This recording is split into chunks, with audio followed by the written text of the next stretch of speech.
Hey, what's going on YouTube? We're back with another Borderlands video, and today's topic will be the history of Nisha the Lawbringer, and she's best known for being Handsome Jack's girlfriend, for being a cold-hearted bitch, and for being the sheriff of Lynchwood. Now, Nisha, much like Handsome Jack, comes from a rough childhood where she was subject to abuse from her mother, which was both physical and mental abuse.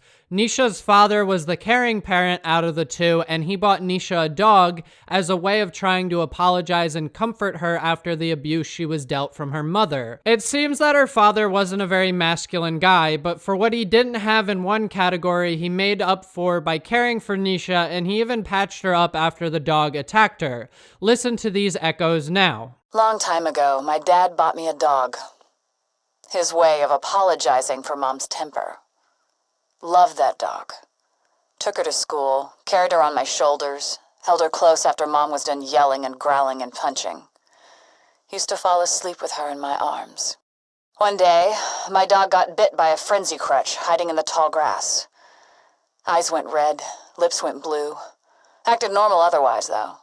I thought maybe she was immune. Maybe I caught a break. That night, Mom did her usual thing. She hurled a glass at me. I tried to catch it. I'd gotten good at catching whatever she tossed, but it bounced off my hand and fell on the dog. Not hard enough to hurt it, but its eyes went even redder. Lips even bluer. Foam dripped from its jowls, and it lunged at me.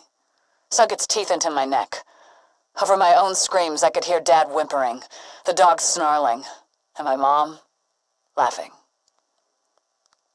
After Dad patched me up, I grabbed a shovel and bashed the dog's brains out. So obviously Nisha has been emotionally hardened by her childhood and the loss of her dog, which she did love a great deal, but when we look into Nisha as an adult, she very well may be the most evil character in Borderlands. We see her constantly taking joy in murdering others. She even goes as far as to murder Brick's dog, Dusty, by snapping its neck in front of Brick. Listen to these echoes now. Let me tell you something about Brick. We snagged him during the fall of New Haven. He never sold out his friends, but his puppy, it was this little brown thing. Once I wrapped my hands around its neck, Brick lost it. You could barely hear the crack of the bone over his sobs. I mean actual sobbing, like a baby. It was pretty embarrassing. Nisha and Brick have quite the history between each other, and she even managed to capture Brick during the fall of New Haven, which resulted in his imprisonment.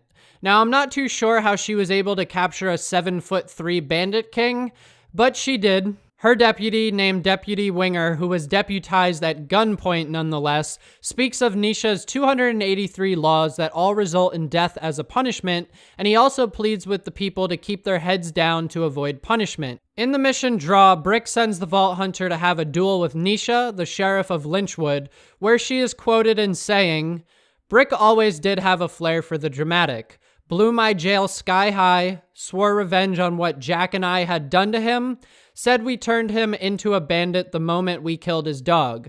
With you, I think it's going to be much simpler. Either I die or you do. Nice and clean."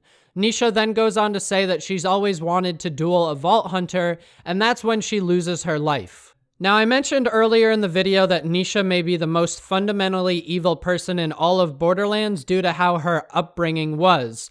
You can hear her say things like, "Haven't felt this good since Mom died, haven't been this excited since that animal shelter burned down, and feels like I just killed 1,000 puppies." We also know that Nisha was Handsome Jack's girlfriend, which says a lot about her character. In Tales from the Borderlands, in Jack's office where he kept Tacitur's goatee, the conference call, and the ownership rights to Atlas, Jack also kept Nisha's cowboy hat as a memento to his fallen girlfriend. We also know that Nisha's full name is Nisha Kadam, and in the pre-sequel we learn that Nisha was responsible for killing many bandits and that she came under Jack's radar for her work where she killed political leaders that were also the heads of some bandit clans, and this earned her the title Bandit Who Kills Bandits. From there, Jack hired her to aid in his work on Helios and Elpis in pursuit of the Vault of the Sentinel. She worked directly with Claptrap, Wilhelm, Timothy, Aurelia, and Athena. Alright guys, so that was the history of Nisha the Lawbringer. If you guys liked the video, consider leaving a like. If you got something to add or suggestions for a future video, go ahead and drop a comment. And if you guys are into Borderlands, go ahead and subscribe. I will see you in the next video. Later.